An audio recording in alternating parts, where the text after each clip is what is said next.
দ্বারচুন্দি করার সৌভাগ্য হয়নি। আমার পরীক্ষা ছিল বলে আমি শেষ মুহূর্তে দ্বারচুন্দি করতে পারিনি। তখন আমার কো-আর্টিস্ট ছিলেন মোশাররফ ভাই, কিন্তু আমার সেই সুযোগ কাজে লাগানো হয়নি। কিন্তু যখন তানিম আসলে আমাকে এই চরিত্রটার জন্য বলল, আমার কাছে আমার মেয়ে সবার আগে বলেছে যে মা তুমি অবশ্যই এই ক্যারেক্টারটা করবা, কারণ হচ্ছে তুমি সবসময় অনেক বেশি ফ্রাস্ট্রেটিং ক্যারেক্টার করো, অনেক সিরিয়াস ক্যারেক্টার করো, তো তোমার একটু মানে উৎসবের মতো সিনেমা করতে হবে। সো ওর খুব পছন্দ তানিমকে, তো ওর জন্য ডেফিনেটলি মানে এগিয়েছিল স্ক্রিপ্টটা আমার কাছে, যে না আমার মেয়ে যেহেতু চায় এরকম একটা গল্পে আমি কাজ করি, আমি করব।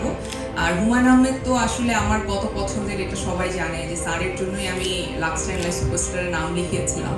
সো স্যারের গল্পে কাজ করতে পারবো, আর তানিমের মতো একজন ডিরেক্টরের সাথে কাজ করতে পারবো। আর আমার যারা কো অ্যাক্টর আছেন, আমি অনেক বছর পর, আমি যেহেতু হুমায়ুন আহমেদ স্যারের সাথে কাজ করার সৌভাগ্য আমার হয়েছিল, অনেক বছর পর আমি সেই ফিলটা পাচ্ছি। আমরা যখন দেখা করছি, আমরা যখন সেটে যাব, একসাথে সবাই কাজ করব, আমার কাছে এই জার্নিটা আসলে এত বেশি আমাকে এক্সাইটেড করেছে। সো যার জন্য তানিমের সাথে এই যাত্রায় সহযাত্রী হওয়ার। Thank you.